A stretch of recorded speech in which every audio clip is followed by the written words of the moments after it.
I'm dying. It's a fact. There's no need for a doctor to tell me. That farewell performance was something I insisted on doing. I don't want to disappear silently.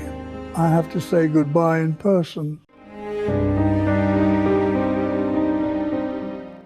In the quiet hours before dawn, a gentle light glows from a modest home in Birmingham. News spreads. Ozzy Osbourne, the Prince of Darkness, has passed away, surrounded by those he loved most. Outside, fans gather in the early morning mist, candles and flowers lining the path to his door. Inside, laughter and tears mingle as his family says goodbye, cherishing every memory. Old photographs and flickering candles fill the room with love and remembrance. Messages of grief and gratitude pour in from around the world. Musicians, fans and friends all pausing to honor his legacy.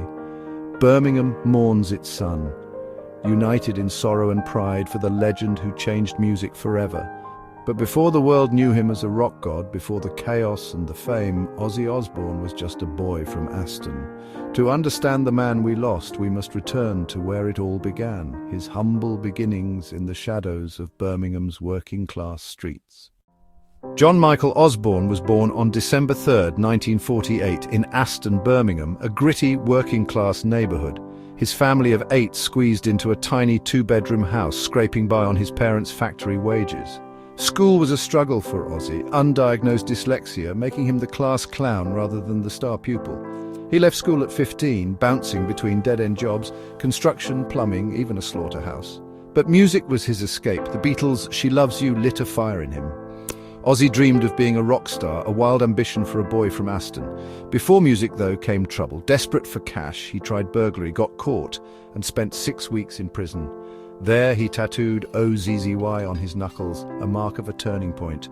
Prison forced a choice, keep spiraling or chase his dream. He chose music. Ozzy's early life was defined by hardship, but also by a stubborn refusal to give up. The odds were stacked against him, but he was determined to break free. The world he was born into was bleak, but he saw a way out. Music became his lifeline, his hope. The dream of rock stardom was his rebellion against a life of limitations. Ozzy's story began in poverty, but his ambition was limitless. From the start, he was a survivor. And that survival instinct would shape everything to come. Out of prison, Ozzy was determined to make music his life. He placed a simple ad, "Ozzy Zig needs gig, has own PA." Tony Iommi, Bill Ward and Geezer Butler answered. Together they formed a band. First Polka Tulk, then Earth. But they needed a new name. Inspired by horror films, they became Black Sabbath. Their sound was heavy, dark and raw. Tony's down-tuned guitar, Geezer's ominous lyrics, Bill's pounding drums and Ozzy's haunting vocals. In 1970 they released their debut album Black Sabbath, recorded in a single day. Critics hated it, but fans loved it. The album was a commercial hit. That same year, Paranoid dropped, with the title track becoming an instant classic. Black Sabbath had invented heavy metal, a sound born from the industrial gloom of Birmingham. Their music was a rebellion, a new voice for a restless generation. Ozzy's voice became the sound of a movement. The band's rise was meteoric, their influence undeniable. They weren't just a band from Birmingham anymore, they were global pioneers. Black Sabbath's legacy was sealed with every thunderous riff. Ozzy had found his calling. The world would never sound the same. Heavy metal was here to stay, and Ozzy was its unlikely king. The journey had only just begun. By the late 70s, Black Sabbath was falling apart. Drugs, alcohol, and conflict tore them down. In 1979, Ozzy was fired. He spiraled into depression, convinced his career was over. Enter Sharon Osbourne. She saw potential in Ozzy, became his manager and later his wife.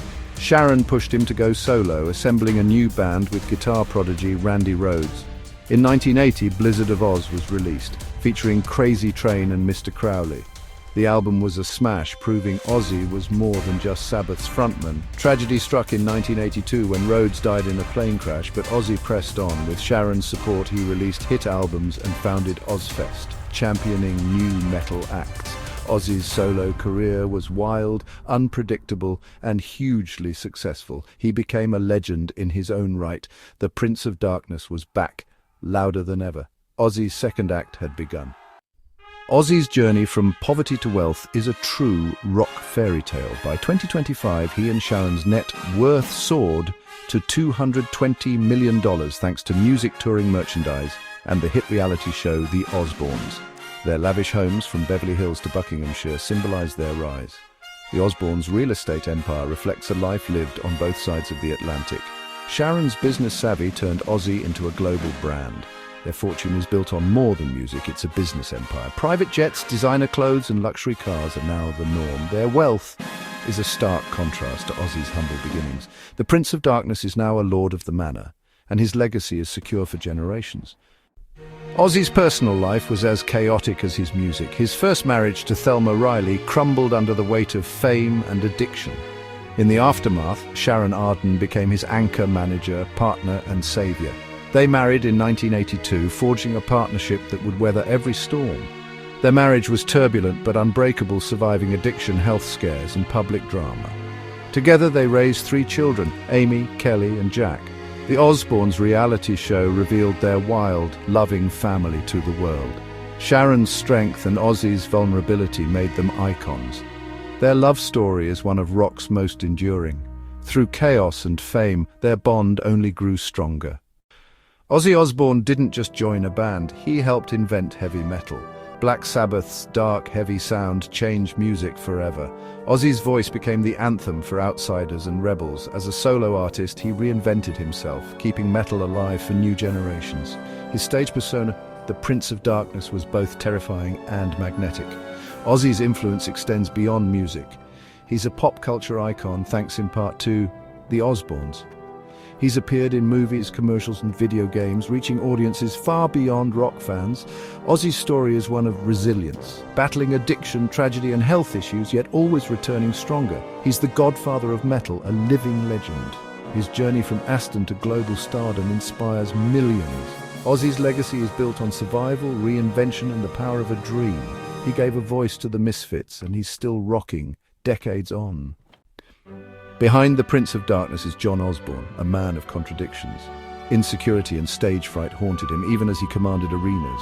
Years of excess took a toll, leading to health struggles and a Parkinson's diagnosis. Yet Ozzy faces it all with honesty and dark humor. Family is his anchor. Sharon and their children are his true foundation. The chaos of the Osbourne clan is his real world. Ozzy's story is more than rock stardom. It's about survival, redemption and love. He's a cultural phenomenon, but also deeply human. From Aston streets to global fame, his journey is remarkable. The myth is powerful, but the man is even more inspiring. I can't sing anymore, but this time I have to stand on the stage. Even if I'm sitting, I want everyone to see, no matter how weak my body is, the Dark Prince is still here, alive.